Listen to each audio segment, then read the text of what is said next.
자, 우리 오늘은 누가복음 말씀을 봅니다. 누가복음 13장입니다. 누가복음 13장 우리 6절에서 9절까지 말씀 같이 함께 교독하겠습니다.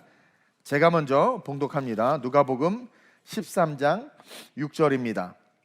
이에 비유로 말씀하시되 한 사람이 포도원에 무화과 나무를 심은 것이 있더니 와서 그 열매를 구하였으나 얻지 못한지라 포도원 지기에게 이르되 내가 3년을 와서 이 무화과 나무에서 열매를 구하되 얻지 못하니 찍어버리라.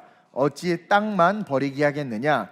대답하여 이르되 주인이여 금년에도 그대로 두소서. 내가 두릅하고 거름을 주리니 함께 이후에 만일 열매가 열면 좋거니와 그렇지 않으면 찍어버리소서 하였다 하시니라. 아멘. 오늘 이 본문 말씀을 가지고 한번 합독할까요? 제목 시작. 주님이 구하시는 열매란 무엇인가? 아마 대부분의 사람들이 가을을 좋아할 거예요. 옆 사람 보세요. 추남 추녀죠? 가을 남자 가을 여자예요. 가을을 좋아하시나요? 할렐루야. 권사님 좋아요. 저도 좋아합니다.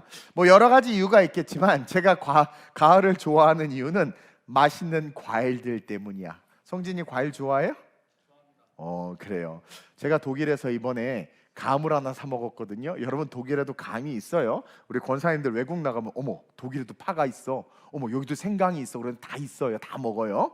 어쨌든 감을 사서 먹었는데 너무 맛있는 거예요. 독일에 맛있는 게 하나도 없었는데 이렇게 감이 맛있을 수가. 얼마나 맛있게 먹었던지 한국에 와서 그 생각이 나서 또 감을 사서 먹었는데 와 실망했어. 나는 감은 한국의 토종 그 과일인 줄 알았는데 그게 아니더라고. 어쨌든 엄청 실망을 했습니다. 맛이 없어서. 여튼 이 가을이 행복하고 우리 모두가 좋아하는 이유는 아마 열매들을 통한 풍성함 때문이라고 저는 생각을 합니다. 농부들도 또 여러분들 연말 보너스가 있죠. 뭐 또 실직하셔서 아픔이 있는 분들도 있을 수 있겠지만 이 가을을 바라보며 내년에 대한 어떤 풍성한 꿈을 꿀 수 있는 그런 은혜들이 도처에 널려 있기 때문에 저는 이 가을을 모두가 좋아한다고 믿습니다. 그리고 우리 하나님도 마찬가지예요. 여러분이 가을이 아름다운 게 열매가 있는 것처럼 우리 하나님도 이 땅에서 열매를 바라보시면서 여러분 이 대속의 역사를 이루어 주신 것입니다. 예수님을 보낼 때 뭘 보셨겠어요? 우리 주님이 옆 사람 보세요. 널 봤다. 그 부담스러운 얼굴을 보신 거야. 그 대속의 은혜, 예수님을 응해 말구에 태어나게 하시고 십자가에 처절하게 못 박혀 죽이시면서 우리 주님이 기대했던 게 뭐겠습니까? 열매예요. 열매. 바로 저와 여러분들이 주렁주렁 예수의 이름으로 열매를 맺어서 어디에 들어가는 거예요? 수장절? 천국에, 하늘 곳간에 저 영원한 아버지의 집에 거하는 그 아름다운 열매, 그 열매의 수확을 바라보시면서 우리 하나님이 이 땅에서 놀라운 역사를 행해 주셨다라는 거죠. 예수 그리스도를 통해서 구원받을 영혼들을 바라보며 일하셨고 지금도 일하고 계시는 거예요. 우리 주님이 일하시는 이유는 그 열매 때문입니다. 열매. 여러분들이 열심히 일하는 이유가 뭐예요? 월급 때문이잖아. 월급을 안 주는데 열심히 일하라고 하면 일하겠습니까? 그 우리 주님이 헌신 때에 열심히 여러분들에게 맨날 배신당하지만 그렇게 열심히 일하시는 이유는 우리 영혼이라는 그 열매 때문이다. 근데 이 땅을 살아가는 저와 여러분들은 하나님이 바라보시는, 하나님이 바라는 열매에는 별로 관심이 없고 이 땅의 열매, 썩어 없어질 열매만을 바라보면서 또 하나님은 찾아. 근데 하나님을 찾는 이유가 이 땅에 썩어질 열매들을 바라보면서 하나님을 찾는단 말이에요. 그러니 하나님이 응답하시겠습니까? 그러니 우리는 예수를 믿으면서도 어떤 삶을 사는 거예요? 어리석은 삶을 사는 거예요. 어리석은 삶. 즉 우리가 말하는 열심이 어찌 보면 어리석음을 쌓는 것이고 조금 더 깊게 나아가면 그 결론이 뭐예요? 죄를 쌓고 있는 열심. 그 열심을 위한 열심을 살고 있지는 않냐라는 거죠. 그래서 야고보 사도가 이렇게 이야기하잖아요. 4장 13절 17절. 여기 여러분들이 없으시길 주님의 이름으로 축원드려요. 시작. 들으라. 너희 중에 말하기를 오늘이나 내일이나 우리가 어떤 도시에 가서 거기서 1년을 머물며 장사하여 이익을 보리라 하는 자들아. 꿈이죠, 비전이죠, 내년에 대한 계획이고, 여기엔 자녀의 미래가 있고, 마누라에게 명품을 사주고 싶은 그 가장의 마음이 있고, 또 여러 가지 내가 원하는 것들 누릴 수 있는 삶에 대한 어떤 그런 기대가 있을 수 있단 말이에요. 근데 그러한 자들에게 뭐라고 이야기합니까? 1년을 머물며 장사하여 이익을 보리라 하는 블루프린트를 가지고, 계획을 가지고 열심히 사는 너희들아. 계속 시작. 내일 일을 너희가 알지 못하는도다. 너희 생명이 무엇이냐? 너희는 잠깐 보이다가 없어지는 안개. 이게 본질적 세계관이라는 거죠. 계속 너희가 도리어 말하기를 주의 뜻이면 우리가 살기도 하고 이것이나 저것을 하리라 할 것이거늘, 이제도 너희가 허탄한 자랑을 하니 그러한 자랑은 다 악한 것이라. 그러므로 사람이 선을 행할 줄 알고도 행하지 아니하면 죄니라. 주님의 뜻이면 이것을 하리라 저것을 하리라 말은 하지만, 궁극적으로 우리는 뭐예요? 우리의 생각과 계획대로 인생을 살아간다라는 거죠. 허탄한 것을 자랑하는 거예요. 나 제사장의 아들이야, 나 누구 알아, 나 이거 전문가야. 그러면서 선을 행할 줄 알고도 행하지 아니하는 죄를 범하는 것이 우리다. 여기서의 선은 뭐예요? 아버지의 뜻. 아버지의 뜻을 알고 그것을 행해야 된다는 것을 알매도 불구하고 우리가 행하는 모든 행함은 뭡니까? 안개처럼 사라질 것들을 위한 열심이라는 거죠. 그래서 오늘 본문을 통해서 우리 주님이 구하시는 열매, 이것이 무엇인지 여러분들이 깨닫고 그 열매를 위해서 다시 한번 여러분들을 리빌딩하는, 리스트럭처하는, 다시 계획하고 설계하는 그런 밤이 됐으면 좋겠어요. 특별히 우리 청년들이 됐으면 좋겠습니다. 자, 여러분, 우리 주님이요 마지막 때 오셔서 열매를 구하는데 첫 번째 순서적인 열매가 있어요. 하나님이 원하시는 최종의 열매를 맺기 위해서는 여러분 땅을 파고 물을 주고 거름을 주는 것처럼 첫 번째 열매가 우리의 삶에 솟아나야 되는데, 그게 뭡니까? 시작. 첫째로 우리 주님이 구하시는 열매는 회개의 열매다. 자, 보세요. 6절에 이렇게 이야기하고 있어요. 6절에 오늘 본문이죠. 뭐라고 이야기합니까? 이에 비유로 말씀하시되. 즉 이에 비유로 말씀하신다고 이렇게 선언하시면서 말씀하시는 그 내용이 뭐냐면, 오늘 본문 읽지 않은 그 위에 있는 1절부터 5절까지에 대한 내용인데, 이 내용이 좀 어려우니까 우리 주님이 어떻게 하세요? 그것을 비유로 풀어주시는 겁니다. 그럼 오늘 본문 1절을 보니까 어떤 일이 있느냐? 어떤 사람들이 와서 예수님에게 충격적인 보고를 합니다. 한번 읽어볼까요? 시작.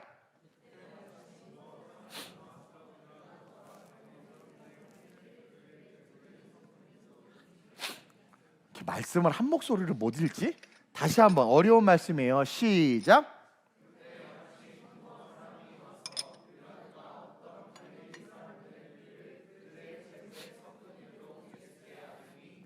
이게 성경을 회중에게 읽기 하다 보면, 교회 가서 보면 그런 예요. 자기의 소리대로 계속 읽는 사람이 있고 회중의 소리에 자기를 맞춰가면서 읽는 사람이 있어요. 첫 번째 여러분들 읽을 땐 지 마음대로 읽었어 보니까. 그러니까 막 서로 안 들리잖아.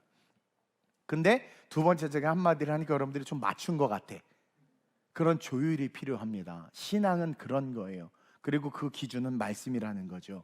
각자의 개성과 스타일과 살아온 삶과 난 원래 이런 사람이야 라고 살아가는 삶은 죄에 죄를 쌓는 삶이 될 수밖에 없어요. 하나님이 원하시는 대로 내 톤을 줄이고 내 속도를 줄이고 내 속도를 조금 빨리 하고 내 음색을 좀 높이고 낮추고, 그러면서 하나님이 원하시는 모습으로 우리를 맞춰가는 것, 하모니, 이것이 복음이다. 어쨌든 이 1절을 보니까 아주 충격적인 보고를 하는데 뭡니까? 두어 사람이 와가지고 예수님에게 빌라도가 어떤 갈릴리 사람들의 피를 그들의 제물에 섞었대요. 이 말은 뭐냐면, 예루살렘 성전에서 제사를 드리는데 로마인들이 와가지고 그 제사를 드리는 그 상황에서 유대인들을 죽여버리는 거예요. 죽여버린 겁니까? 유대인 살해 사건이 일어난 거죠. 즉 짐승이 제단에 바쳐지는 것처럼 유대인들이 지금 성전에서 죽임을 당했다라는 것을 갈릴리 사람들의 피가 그들의 제물에 섞였다, 짐승을 잡아들이는 제단에 유대인들의 피가 섞였다라는 이렇게 표현을 한 거예요. 근데 그 보고에 대해서 예수님의 답변을 보니까, 그 보고를 딱 하니까 예수님이 노발대발해가지고 그 로마인들 다 죽여야지, 이게 아니라 그 답변을 보니까 유대인들의 관점, 니네들이 지금 그렇게 보고를 나한테 하는데 그렇게 보고를 하는 그 세계관이 틀렸다라는 거예요. 그 관점이 틀렸다라는 거예요. 그것을 이야기해주고 있는 거예요. 그러니까 유대인들이 죽은 것에 대해서 우리 예수님이 불쌍하게 여기지도 않아요. 유대인을 죽인 로마인들과 그 빌라도 세력들에 대해서 욕을 하지도 않아. 주님은 항상 본질적인 관점을 가지고 우리들에게 말씀해주고 있단 말이에요. 저는 오늘도 이 말씀을 준비하면서도 깨닫는 건 그래, 성경대로 사는 게 최고다. 보세요. 자, 우리 크리스천들이요, 이 부분을 정확하게 인식하고 세상을 바라보는 영적인 눈을 가져야 됩니다. 유대인들의 관점이 틀렸다고 2절에 이렇게 이야기해요. 2절 한번 읽어보겠습니다. 시작. 대답하여 이르시되 너희는 이 갈릴리 사람들이 이같이 해 받음으로 다른 모든 갈릴리 사람보다 죄가 더 있는 줄 아느냐. 그러니까 유대인들이 와서 짐승의 피에 유대인들의 피가 섞였습니다, 살해당했습니다 라고 말하니까 예수님이 대뜸하는 말이, 그래서 니네들이 의인인 것 같아? 니네들은 죄가 없는 것 같아? 이렇게 반응하고 있는 거예요. 이 얘기는 뭐냐면 이들의 세계관은 그들이 그 제단에서 죽임을 당할 정도로, 우리는 모르지만 그 갈릴리 사람들이 무슨 나쁜 죄를 졌나 봐요. 악한 죄를 졌나 봐요. 그래서 그 죄를 지어서 하나님이 그들을 벌하셨나 봐요 라는 관점으로 이야기한 거예요, 이 이야기를. 즉 그렇게 보고하는 그들은 의로운 거야. 예수님에게 그 사건의 소식을 알리는 자기들은 의로운 거야. 근데 죽은 그들은 그들 스스로가 정죄하고 있는 거야. 뭔지는 모르는데 어떤 죄를 졌을까? 그 죄가 궁금한 거야. 엄청난 죄를 져서 저주를 받은 거 아니에요? 라고 이야기를 한 거란 말입니다. 즉 유대인들의 세계관은, 따라합시다, 불행은 죄의 결과다. 이게 유대인들의 세계관이야. 그리고 유교의 세계관이고 불교의 세계관이야. 불행은 죄의 결과다. 근데 성경은 뭐래요? 고난이 내게 유익이다. 기독교 세계관과 유교와 불교와 이 세상의 세계관은 달라요. 그래서 예수님이 그들의 마음의 세계관을 뚫어보시고, 여러분들도 그러죠. 누가 안 좋은 일 당하면 무슨 죄 졌나? 이래. 좋은 일 되면, 그럼 뭐 잘해서 좋은 일 된다 그래야 되는데 운이 좋았네. 도대체 무슨 심보야? 예. 어쨌든 그래서 예수님은요 그들의 마음의 세계관을 뚫어보시고 2절처럼 이야기한 거예요. 2절에 보니까 대답하여 이르시되 너희는 이 갈릴리 사람들이 이같이 해 받음으로 다른 모든 갈릴리 사람들 죄가 더 있는 줄 아느냐. 벌써 심장과 폐부를 감찰하신 주님이 이 2절에서 여러분 깨닫죠? 우리 주님이 그들이 어떤 관점을 얘기했는지를 해석해서 보여주고 있는 거예요. 즉 지금의 이런 고난의 문제가 아니라, 죄라는 것은 회개하지 않으면 종국에 우리 모두를 파멸시키는 절대 악이다라는 걸 가르쳐주는 거야. 니네들이 지금 죄가 없어서 조금 더 나아서 아무 일을 안 당한 줄 알아? 니네들이 사는 게 그렇게 의로운 것 같아? 근데 니네들 이렇게 계속 살면 종국에는 결국 너네들은 이보다 더 큰 파멸과 멸망으로 치닫게 될 거라는 거예요. 그게 악이라는 거죠. 즉 회개하지 아니하면 영적인 세계관을 가지고 살지 못하는 자들이 진짜 불행한 자들이 되는 것이다 라는 것을 가르쳐주는 거예요. 그러니까 세상에서의 불행이 아니야 얘들아. 로마의 칼날에 그들이 죽었다고? 목사님, 저희 친척이 목사님인데 저희 작은아버지가 목사님 교통사고 당했어요. 슬플 수 있어요. 슬플 수 있고 불행이죠.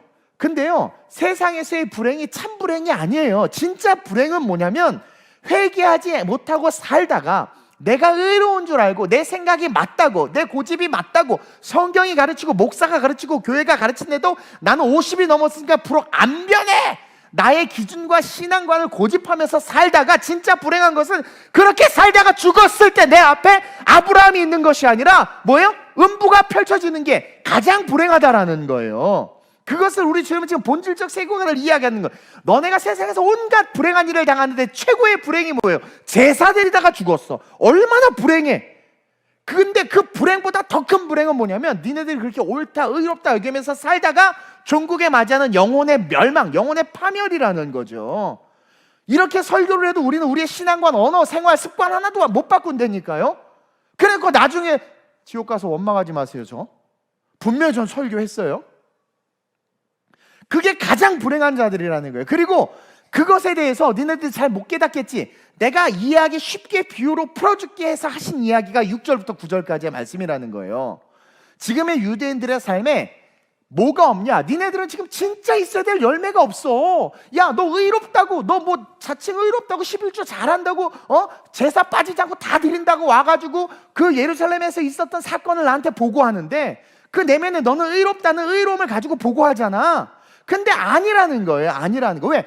너네들의 삶에 진짜 있어야 될 회개의 열매가 안 보여. 그러니까 의인은 없대 하나도 없는 거란 말이에요. 예수님의 관점에서 유대인들은 다 멸망당해야 될 존재거든요. 그래서 먼저 유대인들부터 구원하신 거예요. 근데 그들이 끝까지 복음을 받아들이지 않으니까 이방인들에게 복음이 흘러가고 그들이 먼저 된 자, 나중 된 자가 먼저 된 자 돼버린 거란 말입니다. 그리고 이스라엘은 결국은 적그리스도를 만들고 섬기다가 토사구팽 당해가지고 나중에 순교해서 올라오죠. 어쨌든 중요한 건 너네들의 삶에 왜 회개의 열매가 안 보이냐라는 거예요. 온갖 잡다한 잎들은 엄청 많아. 잎들은 엄청 많아. 여러분들 옷장 열어보면 옷은 겁나 많은데 입구가 높죠. 그 열매가 없는 거랑 그런 거랑 똑같아요. 하다 볼 때마다 생각, 어머, 나 열매가 있나? 보세요. 쓸데없는 잎들만 가득한 거야. 근데 그 시작이 뭐냐? 가르쳐주고 있는데 그 시작이 뭐냐? 너네가 감사를 잃어버렸기 때문이다. 그 표현을 어떻게 비유로 들고 있느냐? 바로 포도원에 무화과 나무를 심었다는 표현이에요. 여기서 유대인들이 깨닫습니다. 아, 우리는 특별, 스페셜리스트구나. 여러분, 고대 중동에 그 당시에 포도원은 그냥 일반적으로 나무를 심어서 모든 재배하는 땅을 포도원이라고 부릅니다. 그리고 포도주가 저 주 음료원이었고 했기 때문에 그냥 포도밭이라고 부르고 포도밭에 온갖 나무를 다 심어요. 왜냐하면 가장 비옥한 땅이기 때문에. 근데 포도밭에다가 지금 무화과 나무를 심었다고 이야기해요. 그러면 의식 있는 유대인들은 무화과 나무가 이스라엘을 상징한다는 것을 구약의 말씀으로서 분명하게 알아요. 무화과 나무는 이스라엘을 상징하는 거예요. 포도나무도 이스라엘을 상징하지만 포도밭은 보편적인 밭이에요. 거기다 무화과 나무, 이 이스라엘 심은 거란 말입니다. 즉 너희들은 특별히 보편적인 이 세상 가운데서 수많은 민족들이 있지만 내가 특별한 관심과 사랑과 목적을 가지고 너를 심었잖아. 유대인들이에요. 심었잖아. 그 무화과 나무는 이스라엘이란 말입니다. 그리고 그들을 심은 이유와 목적이 구약에 시퍼렇게 다 기록되어 있어요. 근데 오늘을 사는 그들의 삶에 이 구약의 말씀의 세계관을 잃어버리고 자신이 선택된 그 은혜에 대한 감사를 잃어버리고 오죽하면 메시아가 기적을 일으키고 예수님이 왔음에도 예수가 메시아인 걸 지식적으로 아는데 신앙 고백을 못해서 죽여버린 거예요. 왜? 예수를 인정해버리면 자기의 기득권을 잃어버리니까. 그래가지고 죽인 놈들입니다. 그게 뭐예요? 감사를 잃어버렸다라는 거예요. 그러니까 자기네들이 선택된 민족이고 그 은혜에 대한, 선택받은 것에 대한 감사를 어느 순간 잃어버리고 그냥 이 세상에서 자민족 중심주의를 가지고 온갖 세상의 선생질을 하고 있었던 거예요. 쟤는 뭔 죄가 있어서 저렇게 죽었을 거야. 예수님, 저 소경된 것이 누구의 죄 때문입니까? 저건 잘못됐다. 온갖 선생질을 하면서 내가 옳다! 너는 그러다! 판단만 하고 있었던 거예요. 그러니까 예수님조차도 저게 메시아인지 아닌지를 판단하고 앉아있는 겁니다. 오늘 한국교회 이런 성도들이 얼마나 많습니까? 말씀에 은혜를 받으러 오는 게 아니라 목사님 어디 본문 구절 하나만 틀려봐. 어디 이상한 얘기 한번 해봐. 그거 자꾸 늘어지려고 하고 막 올바른 얘기를 하는데 거기에 정치 색깔이 조금만 묻어나면 정치적인 얘기했다고 그러고 진리를 얘기하는데 예수님도 가이사 얘기했잖아요. 본질을 보는 세계관을 잃어버리고 내가 구원받은 하나님의 백성이다라는 그 감사를 잃어버리니까 성경과 성령과 교회가 요구하는 것에 대해서 부당하다 말해버리는 거죠. 그러니까 너네들의 종국이 지금 제사드리가 칼 맞아 죽은 그들보다 더 불행한 존재가 될 수 있다라는. 왜? 그들은 구원이라도 받을 수 있었을 수 있는 거예요. 근데 너네들은 그렇게 회개하지 못하고 그렇게 살다가 판단만 하다가 죽으면 영원한 지옥이다라는 거죠. 그러면서 정작 은혜를 받았음에도 결국 지옥에 떨어지는 삶을 살고 있음을 자각하지 못한 채 위대한 척하는 그들의 인생을 지금 질타하고 있는 게 오늘의 본문이에요. 그리고 그것이 이 땅에 심은 이유에 대한 열매를 구하는데 그 열매가 없다는 것으로 지금 폭로하고 계시는 거예요. 우리 주님이 내가 너네들을 특별하게 심은 이유가 뭐냐, 왜 니네들 그 열매가 없냐라는 거죠. 그게 6절이에요 보세요. 시작. 이에 비유로 말씀하시되 한 사람이 포도원에 무화과 나무를 심은 것이 있더니 와서 그 열매를 구하였으나 얻지 못한지라. 즉 하나님의 주권 속에 세워진 하나님의 백성을 상징한다고 그랬죠. 근데 그들에게 열매를 구하는데 열매를 얻지 못하는 거예요. 그들이 감사를 잃어버리자 어떤 일이 일어나면, 여러분 보세요. 감사를 잃어버리면은요, 하나님이 우리에게 주신 씨앗이 하나 있어요. 여러분, 가죽옷은요 씨앗이에요. 가죽옷이 뭐의 씨앗인 줄 아세요? 회개의 씨앗이에요. 가죽옷을 입을 때마다, 그것을 갈아입을 때마다 그들이 뭘 생각합니까? 회개, 내 죄에 대한 걸 생각한단 말입니다. 그러면서 동시에, 그러니까 감사한 거지. 내가 죽지 않고 살아있어. 근데 그 감사가 가죽옷이야. 가죽옷을 볼 때마다 내가 회개해야 돼. 하나님 날 구원하셨어. 그래서 여러분, 감사하는 자들은요, 회개의 씨앗이 살아있어서 막 감사드리면 살다가 죄를 짓잖아요. 그럼 순간 내가 이렇게 은혜 받은 자인데 이렇게 살면 안 되지. 회개하게 돼. 왜? 씨앗이 갑자기 훅 자라나. 우리 하여금 회개를 시켜요. 그렇죠? 회개한 지 오래되셨어요? 씨앗이 없지. 근데 인간은 또 그렇게 회개하고 또 며칠 있다 또 죄져. 하나님은 그걸 나무라지 않아요. 중요한 건 회개의 씨앗이 살아있어야 되는데, 그 살아있기 위해서 필요한 게 감사예요. 그래서 감사로 제사를 드리는 자가 하나님을 영화롭게 한다는 거예요. 감사로 제사를 드린다는 것은 항상 회개의 씨앗이 있어요. 제사가 회개잖아요. 감사는 회개의 씨앗이 있게 돼 있고, 그 회개의 씨앗으로 제사를 드린 자나 결국은 하나님을 영화롭게 하는데, 이 이스라엘 놈들이 감사를 잃어버린 거예요. 감사. 그냥 회개의 씨앗을 상실해버렸어요. 회개의 씨앗이 다 비어버린 거예요. 말라버린 거예요. 결국 열심히 사는 삶 자체에 회개의 씨앗이 작동을 안 하니까 열심히 사는 삶 자체가 어떻게 돼요? 죄를 더욱더 쌓는 삶이 되는 거예요. 그러니까 판단하고 정죄하면서 내가 의롭다라고 말하는 만큼 죄가 되는 거예요. 이해하세요? 즉 하나님의 주권 속에서 세워진 하나님의 백성이 지금 뭐예요? 죄를 쌓는 백성으로 바뀐 거라는 거죠. 삶의 자리에 회개가 없으니까 어느 순간 자기도 모르게 교만하고 자기도 모르게 오만해지는 거야. 자기도 모르게 치우치는 이야기를 하는데 자기는 몰라. 자기만 몰라. 내가 하는 거 다 옳다고 여기는 거죠.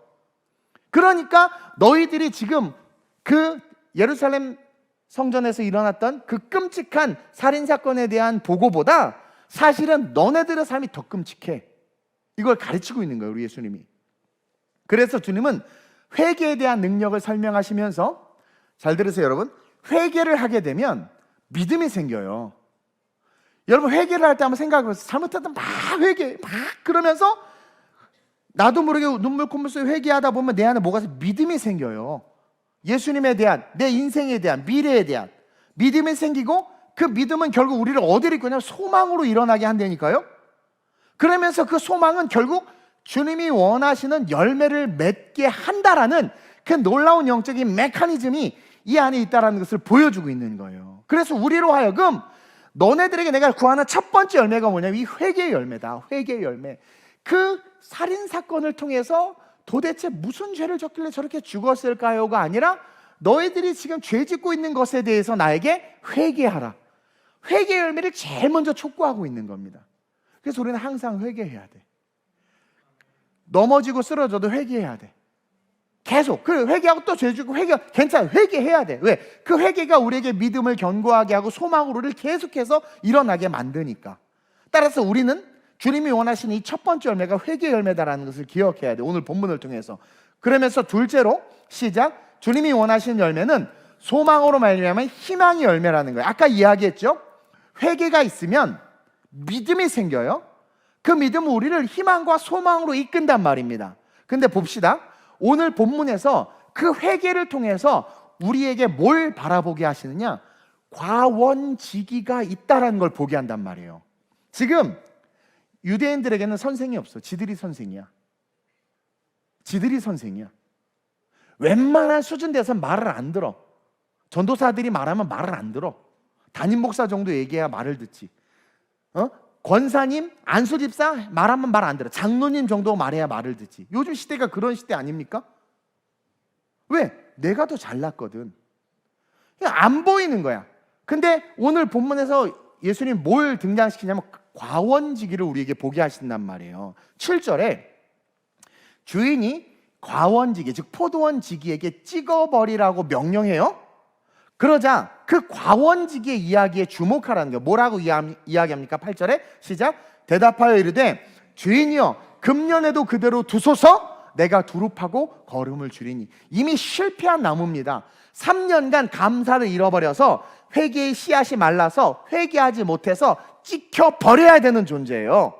이미 끝장났어요. 3년은 완벽하게 열매를 맺을 수 있는 것을 상징하는데 이미 그동안 못했어. 이거 완전히 얘는 이제 그냥 땔감으로 써야 돼. 근데 갑자기 과원지기를 등장시켜. 이미 주인이 찍어버리라고 그랬는데 갑자기 과원지기가 딱 나타나더니 금년에도 그대로 두라는 거야. 내가 두릅하고 거름을 주겠다라는 거죠. 여러분, 여기서 우리 희망의 메시지를 발견해야 돼요. 우리에게는 예수 그리스도가 있어요. 여러분들의 꼬라지가 형편없는 거 나도 알고 여러분들도 알고 우리 주님도 알아. 우리 모두가 알아. 근데 그런 형편없는 우리 곁에 누가 있어요? 지금 예수 그리스도가 있단 말이에요. 이것에 주목하길 바라요. 저도 형편없고 쓰레기 같은 인생이지만 제 곁에 예수 그리스도가 있음을 믿고 그분을 붙잡아서 여기까지 기어온 거예요.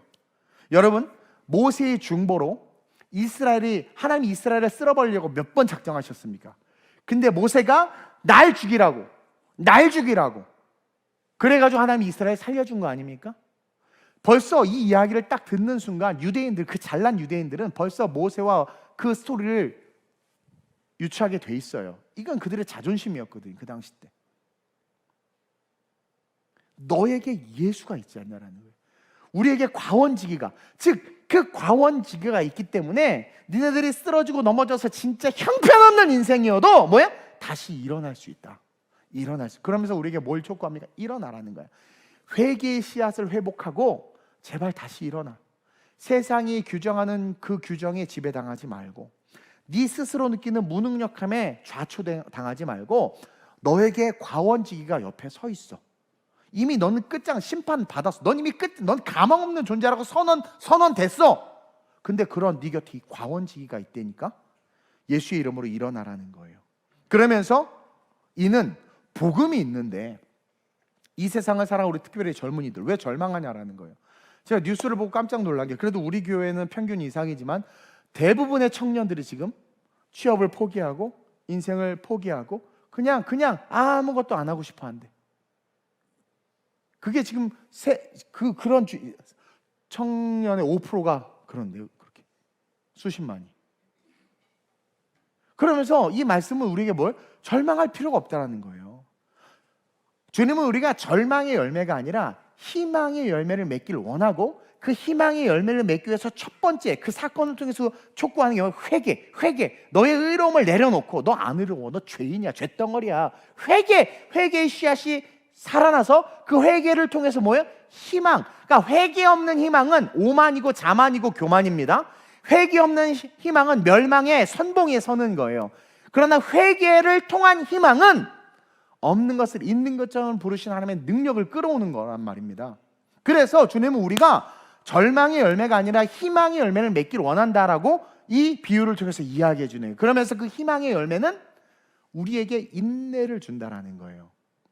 여러분, 누가 인내할 수 있는 줄 아세요? 진짜 희망이 있는 사람들이 인내할 수 있어요. 아우슈비츠 수용소에서 끝까지 살아남은 자들은 희망을 가진 자들이었단 말입니다. 암 투쟁을 하는 분들도 희망을 가진 사람은 그 진단받은 것보다 몇 년 더 산대. 희망이 있는 자들은 아무리 가난해도 그 가난이 결국은 뭐예요? 그 사람을 이길 수 없는, 그러니까 희망은요, 여러분, 엄청난 능력은 하나님으로부터 오는 거거든요. 그러니까 하나님은 우리가 그 희망의 열매를 맺기를 원하신다라고 이야기하는 거예요. 왜? 그 이유가 뭐예요? 과원지기. 이미 완전 멸망, 3년 동안 패배, 완전 그냥 끝장난 나무 옆에, 찍어버려야 될 나무 옆에 과원지기가 꽉 서가지고 뭐예요? 인내하라는 거죠. 절망할 필요 없다. 내가 너를 두루두루 돌볼 테니까 일어나라는 거예요. 그러면서 인내함을 가지고 걸어가라는 거죠. 동시에 예수님이 이 과원지기를 통해 우리가, 여러분, 과원지기가 지금 멸망, 이제 완전히 열매 없는 나무, 지금 완전 싹이 아주 그냥 그지 같은 나무예요. 근데 과원지기가 놔두세요라고 할 때 과원지기의 마음이 어떨 것 같아요? 아, 이놈의 새끼, 패도 내가 팹니다, 이럴 것 같아요? 아버지 놔두세요라고 할 때 과원지기의 마음에 뭐가 있을 것 같아요? 희망. 여러분, 예수님이 아버지 하나님에게 버려라, 이스라엘 버려라 그랬는데 놔두세요라고 했을 때 예수님은 이미 그 안에 이 나무가, 열매 맺지 못한 이 무화과 나무가 엄청난 열매를 맺을 수 있다는 가능성과 함께 그 희망을 품고 십자가에 죽으신 거란 말입니다. 그 희망을 품고 지금 우리 곁에 계시는 거란 말이에요. 그래서 그 희망으로 가득 차 계시기 때문에 예수님이 자기의 십자가 완성으로 그 안에 희망이 충만하기 때문에 우리를 향하여 예수님이 뭘 할 수 있느냐? 끝까지 인내하시는 거예요. 그러니까 여러분, 희망을 가진 자들은 뭘 합니까? 인내할 수 있는 거예요. 그래서 예수님이 끝까지 인내하시고 재림을 계속해서 늦추시면서 한 영혼이라도 더 구원하기 위해서 계속해서 인내하는 거예요. 희망이 있으면 이겨낸다니까요. 희망이 있으면. 그게 오늘 본문 8절의 의미예요. 8절의 의미. 그래서 7절 8절을 같이 봅니다. 시작. 포도원지기에게 이르되 내가 3년을 와서 이 무화과나무에서 열매를 구하되 얻지 못하니 찍어버리라. 어찌 땅만 버리게 하겠느냐? 얘 때문에 땅이 다 타락해버리고, 그쵸? 3년 완전한 기회를 줬음에도 회개의 씨앗을 잃어버리고 열매를 맺지 못한 쓰잘데기없는 열매만 맺는 이런 오만하고 자만한 것들 다 죽여버리라는 거죠. 근데 8절에 대답하여 이르되 주인이여 금년에도 그대로 두소서. 내가 두릅하고 걸음을 줄이니. God will. 예수님의 의지가 있죠. 그렇죠? 7절은 종말입니다. 끝이에요. 소망이 없는 거예요. 7절은. 근데 8절에 갑자기 반전이 일어나. 찍어버리라 명령입니다. 근데 반전이 일어나. 8절에 완전한 희망과 기대예요. 주여 금년에도 그대로 두소서. 주님은, 그 주님의 희망은 지금 여러분들에게 유효하고 강력하게 작동하고 있다는 거예요. 회개의 열매를 가진 자들은 반드시 다시 일어나 희망을 가질 수밖에 없어요. 여러분이 희망이 없고 소망이 없고 기대가 없는 것은 첫째로는 삶의 회개가 없는 거예요. 그래서 예수님은 그 사건에서 회개의 열매를 먼저 구한 것이고, 그리고 그렇게 돌이키게 되면 복음의 관점으로 어떻게 돼요? 인내와 소망이 생기는 거예요. 그러나 돌이킴이 없으면 복음의 관점으로 자신의 인생을 바라보지 못하기 때문에 어떻게 돼요? 그냥 멸망당하는 거예요. 여러분, 복음의 관점은요, 나 같은 것 아니에요. 따라합시다. 복음의 관점은 나 같은 것도. 여러분, 복음의 관점은요, 나 같은 것도. 근데 마귀는 너 같은 게 뭘? 너 같은 것이. 복음의 관점은 나 같은 것도. 나 같은 것도. 제가 그래서 늘 개척 때부터 늘 제 기도할 때마다 머릿속에 보여주는 하나님의 이미지는 광야야. 광야. 광야. 한 번도 가본 적이 없는 그 광야. 거기에 바람이 확 부는데 그냥 그 나무 엉킨 거가 막 굴러가. 그게 나라는 거예요. 나. 그러면서 제가 뭐라고 기도했다고 그럽니까? 그럼 광야의 나무 막대기도 60만을 살리는데 이 쓰레기 같은 나를 하나님께서 붙잡아 주셔서 하나님의 도구로 써달라고. 그러니까 나 같은 것도 하나님 60만을 살리는 데 쓰실 수 있는 거예요. 따라서 스스로를 못났다, 나 같은 것은 안 된다라는 생각이 유대인들의 세계관이었단 말이에요. 근데 예수님은 너를 통하여 너와 함께의 개념으로 우리를 일으켜 주고 있는 거죠. 과원지기가 여러분들 곁에 있습니다. 내 곁에, 우리 곁에 딱 붙어 계세요. 영적인 열매, 생명의 열매를 위해서. 그래서 교회를 주신 거고, 이 성경을 주신 거고, 주의 종들을 준 거란 말이에요. 저와 여러분들은 여러분들의 과거의 삶에서 돌이킬 수 있어야 돼요. 자신의 못난 모습에서, 부족하고 연약하다고 여기는 모습에서 회개하고 돌이켜서 내 곁에 과원지기로 계신 예수님을 바라보고 희망과 소망의 마음으로 일어나야 된단 말이에요. 제가요, 사실 저도 힘든 일 싫어합니다. 그리고 이제 나도 편하게 좀 사역도 하고 싶어요. 근데 가만히 생각해 보니까 딱 한 번 사는 인생인 거야.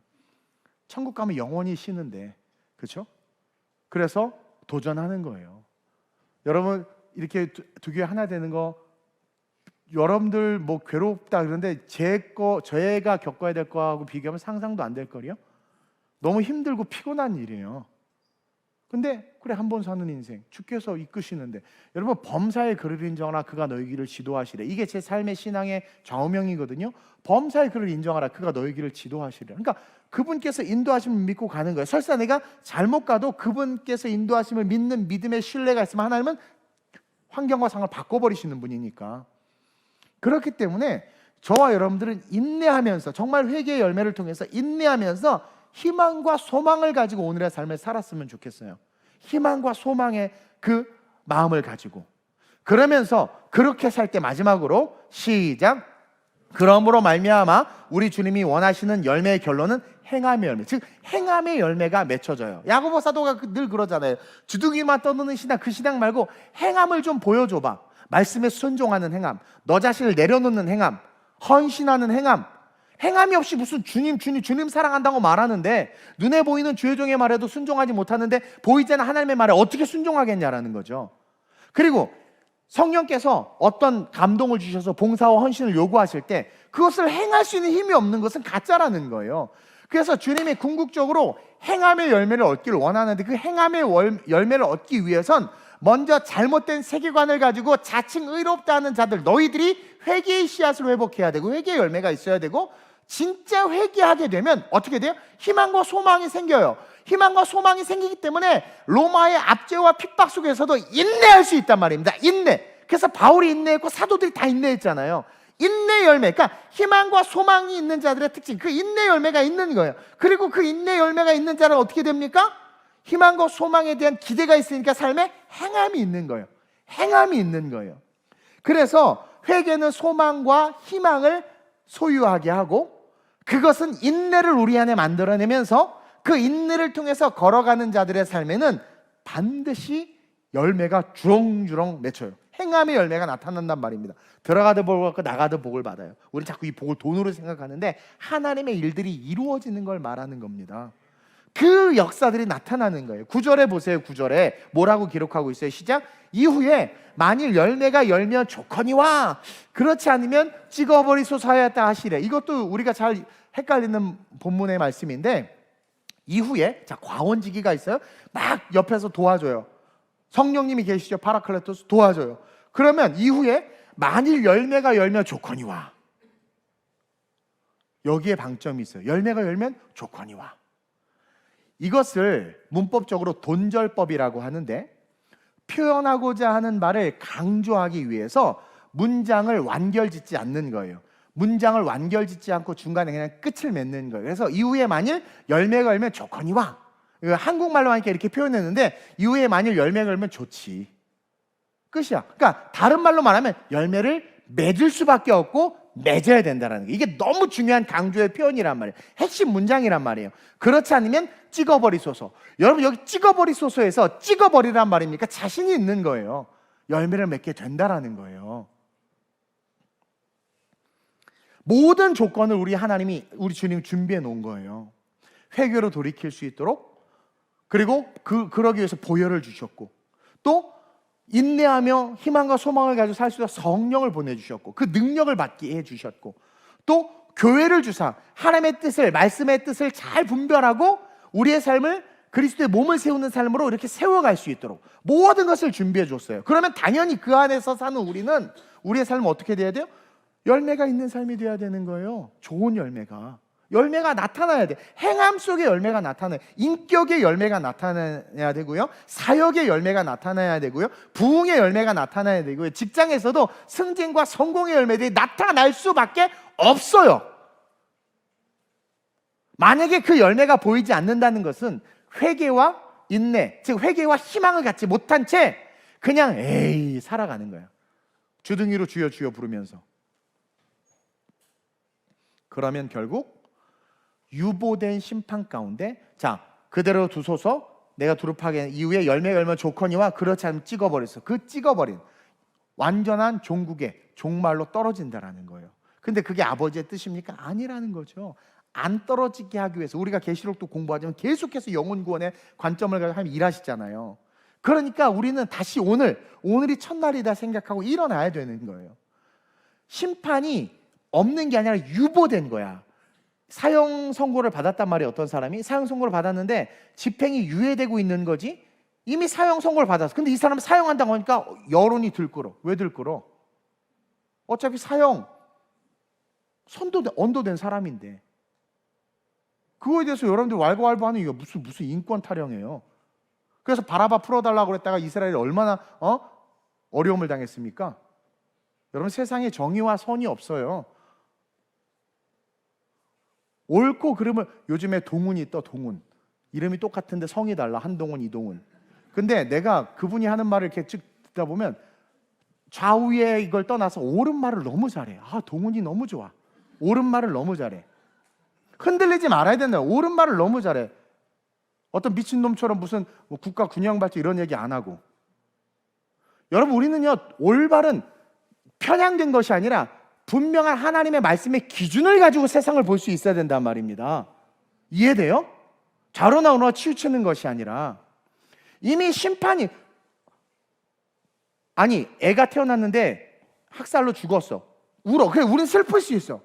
그러나 여러분, 태어난 것 자체가 저주라니까요. 우리는 왜 우리가 크리스찬에서 그 기독교 세계관이 없어?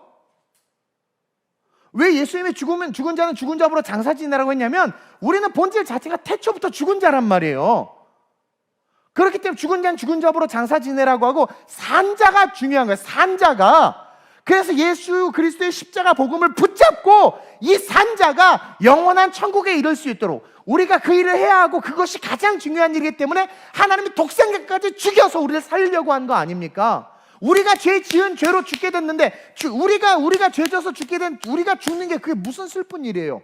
그냥 죽어야 마땅한 건데. 그냥 우리가 가죽옷을 입어서 생명이 연장된 것에 대한 감사를 잃어버린 거야. 그냥 우리가 숨 쉴 수 있는 것 자체가 감사거든, 사실은. 그래서 100년 동안 누릴 수 있잖아. 마약도 할 수 있고, 뽕도 맞고, 뭐 결혼도 하고, 그것도 복이잖아. 옷도 사고. 그것도 태어나지 않았으면 누리지도 못하고, 어쨌든 태어나서 할 수 있게 한 것 자체도 사실은 감사할 수 있어야 된단 말이에요. 근데 우리는 그 본질 자체를 잃어버린 채 인간이 뭐 얼마나 선하다고 옳고 그름을 따지면서, 말이 안 되잖아요. 지금 이 세상 얼마나 거짓 선생들이 많습니까? 얼마나 거짓들이 많아. 지금 도처의 거짓이야, 거짓. 거기에서 미혹된 자들 헤어나오지를 못해요. 이미 우리는 심판은 유보된 거지, 심판은 이미 선언된 거예요. 유보되고 있을 뿐이지. 근데 그 안에서 하나님의 사랑을 발견해야 되는 거예요. 그렇게라도 살리려고 일하시는 그 하나님. Till the day comes. 그날이 오기까지. 근데 그날은 곧 온다라는 거죠.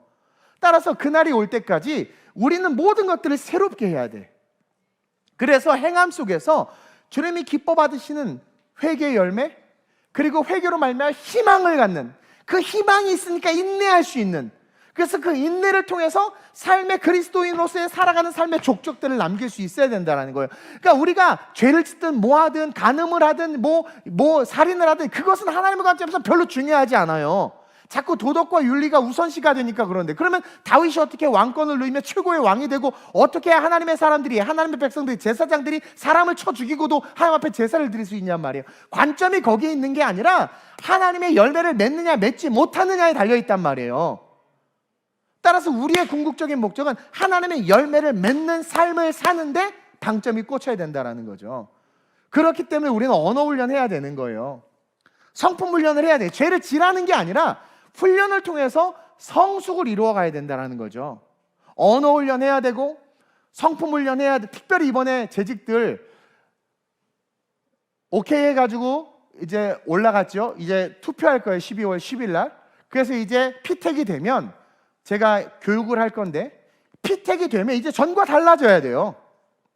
주중 예배 나와야 되고, 그리고 주일 예배 지켜야 되고, 11조는 뭐 말할 것도 없을 뿐만 아니라 교회의 봉사 영예표는 봉사해야 되죠. 근데 그게 나랑 안 맞아. 또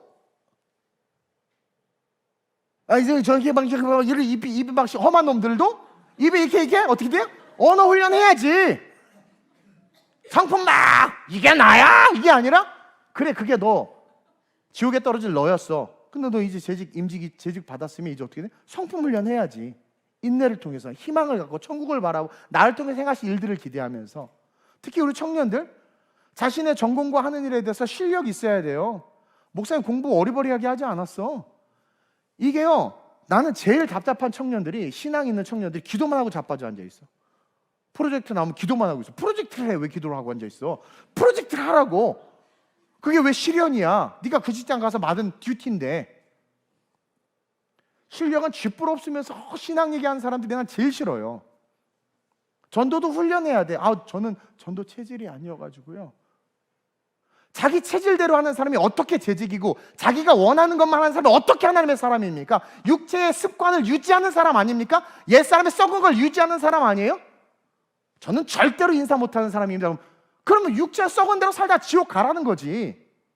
하나님 우리에게 요구하면 육체를 복종시켜야 되는 거 아니에요? 그게 재직이란 말이에요. 내 뜻대로 사는 것이 아니라 아버지의 뜻대로 사는 거. 저도 선교 제 체질 아니에요. 아는 사람 알 거예요. 저 얼마나 까탈스럽게 하는데요. 저 절대 못합니다. 근데 나를 바꾼 거거든요. 아버지께서 원하시는데, 교회가 원하는데, 성령이 원하는데, 그걸 못 바꾸는 자가 어떻게, 바울 보세요. 모든 걸 배설물로 여겼다는 거예요. 여러분들, 바울 같은 사람이 자기 학벌과 인맥과 지식과 그 모든 것들을 배설물로 버리는 거는요, 엄청난, 그냥 죽는 거예요. 근데 여러분 하나도 못 버리잖아요. 그 개떡 같은 성격 하나도 못 바꾸고 못 버리잖아요. 그러니 뭐가 없는 겁니까? 열매가 없는 거예요. 근데 그런 사람들의 특징이 뭐예요? 자칭 의로운 거예요. 왜? 하나님의 열매를 못 맺으면 자기 의가 살아나게, 강해지게 돼 있어요. 그게 있어야 자기가 존재하니까. 그러니까 그것만 계속 주장하니까 거기 예루살렘에서 살인사건이 일어난 것을 무슨 큰 일처럼 자기는 의롭기 때문에 예수님에게 보고한 거란 말입니다. 근데 책망을 받았잖아요. 근데 진짜 어떻게 합니까? 주여, 나를 떠나소서, 나는 죄인입니다. 베드로가 진짜 자기가 부서지고 나니까 어떻게 돼요? 예수님 앞에 겸손하게 엎드리잖아요. 그래서 우리 훈련해야 되는 거예요. 열매는 훈련인 거예요. 언어 훈련, 성품 훈련, 특히 청년들 전공에 대해서, 하는 일에 대해서 훈련해야 돼. 최고로 해내야 돼. 그럴 때 기적도 일어나는 거야. 제가 책을 한 권 일주일 만에 썼어요. 그거 기적이야. 왜냐면 이걸 해내야 되는데 내가 이걸 못 해낼 이유가 너무 많아. 못할 이유가 너무 많은데 이걸 해야 돼. 그럼 해야 되는 거야. 기도는 그럴 때 하는 거예요. 그럴 때 기도하고 밤새 하는 거야. 그냥 일주일 동안. 그럴 때 하나님이 도우시지. 주님 도와주세요 하고 자빠 자. 뭐 어떻게 하라고.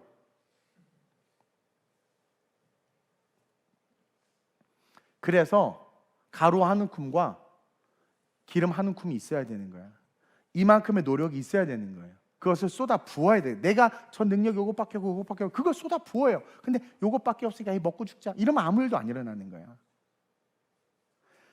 찬양도 마찬가지. 입만 무성한 찬양 드리지 말고, 입만 무성한 예배 드리지 말고 열매로 예배드려 참 성도님들 되시길 주님의 이름으로 축원드립니다. 저는 아름다운 우리 교회를 너무 사랑하고 여러분들과 함께 꾸는 큰 꿈들이 있어요. 물론 제가 부족하고 연약한 거 알아요. 그리고 여러분들이 원하는 모습으로 잘 이렇게 못하는 부분도 많이 있다는 거 알아요. 그러나 가장 중요한 본질만큼은 절대로 흔들리지 않아요. 저는요, 우리 교회와 함께 여러분들이 마지막 이 세대 가운데 어둠이 짙어질수록 더 빛나는 교회와 성도들이 됐으면 좋겠고, 궁극적인 소망은 천국 가는 거거든요. 그러니까 때때로는 아픈 말을 할 수도 있어요. 물론 예전에 비하면 아무것도 아니에요. 어떤 세 가족분이 제 7년 전 설교까지 다 들었대. 그러면서 하시는 말씀이, 얼마 전에 만난 목사님 많이 설교가 약해졌대. 옛날에 엄청 셌거든요. 막 진짜. 그래서 막 이렇게 주변에서 우리 교회 소문 듣고 왔다가 너무 상처받고 떠나고 막. 상처받고 떠날 일이 뭐였어? 자기 죄를 지적한 건데. 그러면서 누가 그래도 어떤 목사님이, 이 목사 성도들이 위로받으러 주일날 왔다가 상처받고 가면, 상처받게 가고 가면 하게 가면 어떡해요? 저 상처 준 적 없는데요? 그냥 할 말 했을, 성경을 말했을 뿐인데요. 그래도 적당히 위로해주고 그렇게 해줘야지. 죄를 감싸라는 거 아니겠어요? 이게 세상이란 말이에요. 지금 이게 세상이에요. 죄를 감싸라고 말하는 게. 예수님은 죄를 감싸라고 그랬습니까? 제자들에게도 이 사탄아 그랬는데 베드로에게도 그 절대로 용납하지 않았잖아요. 그래서 회개의 씨앗이 제일 중요한 거예요. 근데 이건 감사가 없으면 절대로 살아나질 못해요. 감사가 없으면, 감사가 있어야 회개의 씨앗이 살아나요. 그래서 이 시간 함께 기도했으면 좋겠는데, 외식하는 신앙을 버리게 해달라고 기도합시다. 이들이 다 외식하다 보니까 자기가 옳다는 기준 하에 예수님에게 막 보고한 거예요. 우리의 기도랑 똑같지 않아? 내가 의롭다고 말하면서 돈 주세요, 뭐 주세요 하는 외식하는 신앙을 버리게 하소서. 본질을 보는 신앙으로 회개하게 해달라고. 본질을 보는 신앙으로. 그리고 틀에 묶인 신앙을 버리게 해달라고.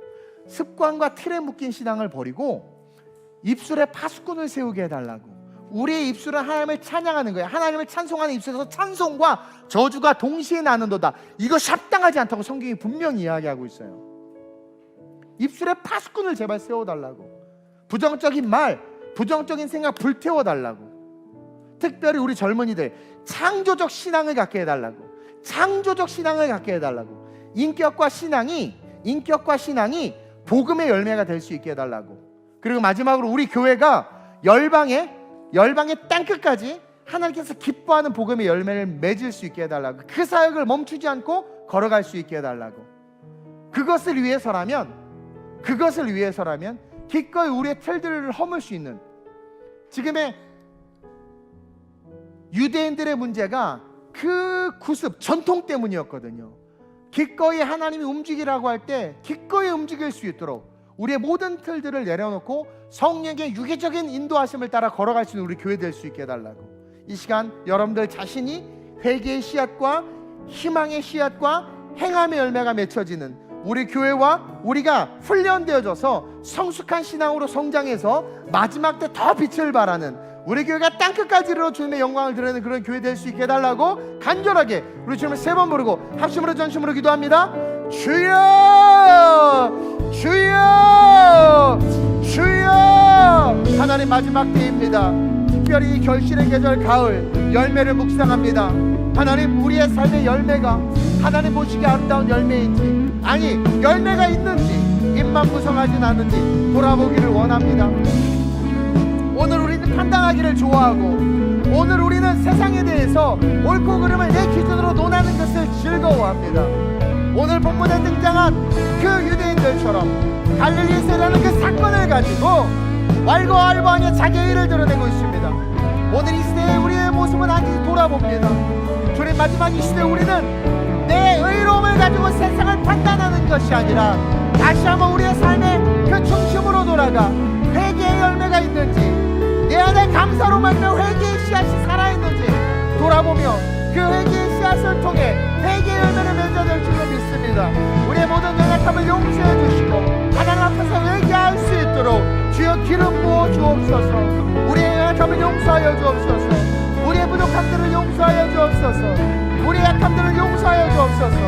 그러나 그럼에도 불구하고 우리의 사랑하신 하나님을 바라보기에 일어나 걸어가되 하나님의 영광을 열매를 맺는 것에 하나님과 멈추지 않고 우리의 삶을 단련하고 훈련하고 세워나갈 수 있도록 이끄시고 인도하여 주옵소서. 주님께서 우리에게 말씀하셨습니다. 과원지기가 있다고, 과원지기가 있다고. 너는 이미 멸망받아 지켜야 될 존재지만 네 옆에 내가 있다고, 네 옆에 내가 있다고. 하나님은 멸망을 선포했지만 내가 너에게 구원을 주겠다고, 내가 두렵하고 다시 걸음을 주겠다고, 일어나라고, 내가 널 살리길 원한다고, 내가 널 회복하길 원한다고. 너가 멸망의 구렁텅이로 빠지는 것이 아니라 영원한 아버지의 집에 거하기를 원한다고, 일어나라고 말씀하고 계십니다. 주여, 아름다운 우리 교회 모든 성도들이 오늘 주신 말씀을 붙잡고 주님의 원하시는 그 3가지 열매를 맺는 삶을 살게 하여 주옵소서. 훈련되어지게 하여 주옵소서. 하나님, 회개를 통하여 인내함으로 말미암아 언어의 훈련과 성품의 훈련과 실력의 훈련과 신앙의 훈련과 섬김의 훈련과 봉사의 훈련과 하나님의 은혜 속에서 삶의 훈련들을 통해 하나님, 사람들뿐만 아니라 세상에서도 인정받고 높임받는 거룩하고 존귀한 자들이 되게 하여 주옵소서. 거룩하고 존귀한 자들이 되게 하여 주옵소서. 주님 앞에 섰을 때 부끄러움 없이 열매 맺는 그런 성도들로, 그런 교회로, 땅끝까지 이르러 복음을 전하는 교회로 아름다운 우리 교회가 서게 하시고 우리 교회를 써주시옵소서. 오 하나님, 우리의 소원은 천국에 하나님과 영원한 삶을 사는 것입니다. 그것을 위하여 오늘 우리의 삶을 돌아보며 우리를 내려놓고 우리의 십자가에 못 박고 온전히 아버지의 뜻대로 걸어갈 수 있도록 주여 우리의 삶을 이끄시고 인도하여 주옵소서. 회개를 통한 회복이 있게 하여 주시옵소서. 할렐루야. 나는 주님께 속한 자 되어 주의 나라 위해 전심으로 살리라. 주의 마음에 합한 자 되어 아멘. 맡겨 주신 소명을 이룰지어다. 나는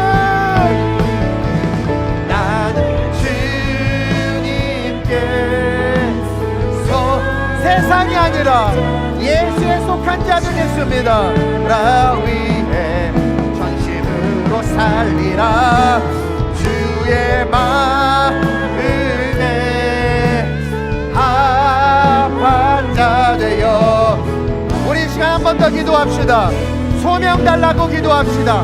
비전 달라고 기도합시다. 하나님을 위해서 내가 해야 될 일을 알게 해달라고 기도합시다. 옛사람의 모습을 벗어버리고 새 사람이 되기 위하여 행할 일을 달라고 주님을 세 번 부르고 합심으로 전심으로 기도합니다. 주여 주여 주여. 하나님 갈 바를 알지 못하는 청년들이 너무나 많습니다. 장년들이 너무나 많습니다. 이들에게 해야 할 일을 알려주옵소서. 하나님을 위하여 맡겨진 소명이 무엇인지를 알아 그 일을 하기 위하여 달려가게 하여 주옵소서. 맡겨진 일이 소명되게 하여 주옵소서. 교사로서의 소명, 재직으로서의 소명, 하나님 미디어팀으로서의 소명, 싱어로서의 소명, 사명자로서 하나님 우리가 이 땅 가운데 내가 무엇을 해야 하는지, 무엇에서 존재해야 하는지, 무엇에서 살아가야 하는지, 무엇이 내가 존재 이유가 되어야 하는지 아는 자들 되게 하시고 그것을 위하여 마음과 뜻과 정성을 다하여 달려가는 자들 되게 하여 주옵소서. 우리 청년들에게 특별히 꿈을 주옵소서. 하나님 회개로 말미암아, 하나님 회개로 말미암아 인내를 통하여 이룰 수 있는 하늘의 꿈을 주옵소서. 회개로 말미암아 인내를 통해서 이룰 수 있는 하늘의 꿈, 사명을 주옵소서. 소명을 주옵소서. 그것을 통하여 일어나게 하여 주옵소서.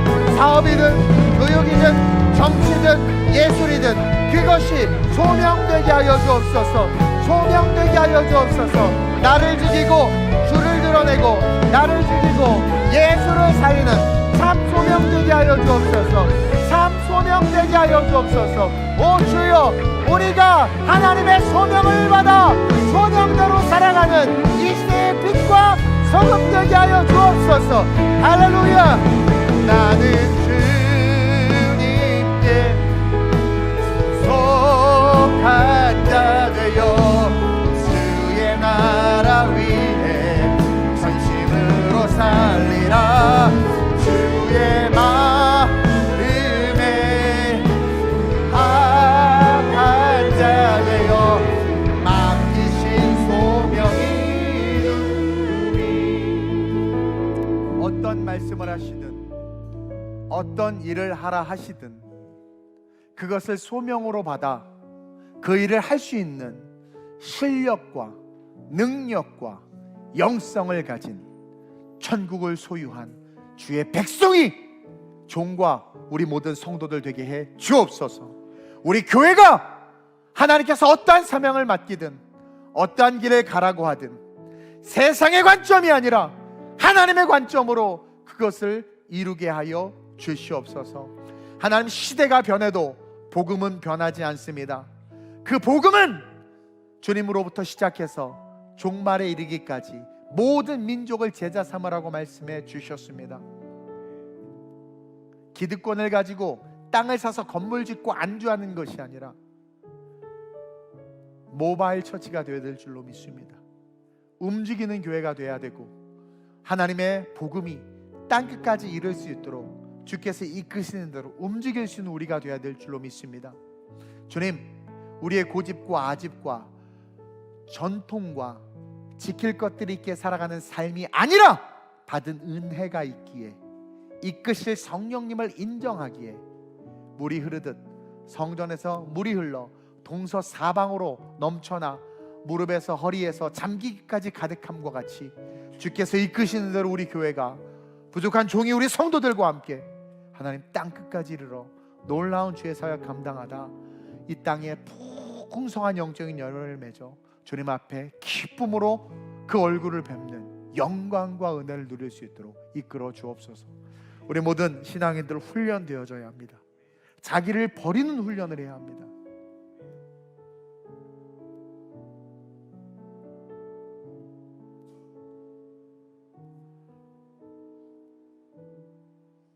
어렸을 때 지나가던 스님이 너는 평생 부엌에 있어라 라는 그 말 한마디에 붙잡혀서 어딜 가든 부엌에만 있어야 된다고 생각하는 그런 틀들을 깨게 하여 주옵소서. 사람의 말이 우상이 돼서 적당히 신앙생활해라 라는 것이 중심이 돼서 교회에서 봉사와 헌신을 요구할 때 적당히 해라가 기준이 돼서 피하는 악함을 버리게 하여 주옵소서. 잘못된 인본주의적인 복음을 듣고 그 복음의 가르침을 따라 성령이 행하신 일을 판단하는 그런 모든 악을 멈추게 하여 주옵소서. 주님이 오시는 그날까지 우리는 유기적으로 움직이며, 주님이 오시는 그날까지 예수님이 변화된 몸으로 벽을 통과했듯 주님이 오시는 그날까지 우리는 이 세상의 3차원적인 관점을 벗어버리고 성령 이끄신 대로 움직일 수 있는 이 시대의 성령의 사람들 될 수 있도록 기름 부어 주옵소서. 주님께서 우리 교회를 크고 높고 넓은 길로 이끌고 계십니다. 복음을 증거하기에 합당하고, 그래도 이 땅의 교회들 중에서 본질에 충성되며 순종한 것을 주님께서 아셨기에 하나님께서 우리를 지금 보내고 있음을 봅니다. 그것에 대해서 기쁨으로 준비하며 훈련되어져서 땅끝까지 이르러 말씀에 기록된 그대로 모든 민족을 제자를 삼아 아버지 아들과 성령의 이름으로 세례를 주는 그 위대한 사역 감당하다가 주님 볼 수 있도록 이끌어 주옵소서. 땅끝으로 흩어져서 복음을 전하다가 재림하실 때 하늘 한복판에서 만난 우리 모든 성도들 되게 해 주옵소서. 그리고 그때 그 만남을 통하여 풍성한 영적인 열매로 한없는 기쁨을 나누며 그 은혜 속에 영원한 주님을 찬양하는 예배자들로, 24보좌의 장로들과 함께 그 예배자들로 하나님의 발 밑에 서 있을 수 있도록 주님 이끌어 주옵소서. 우리 교회 모든 성도들 축복합니다.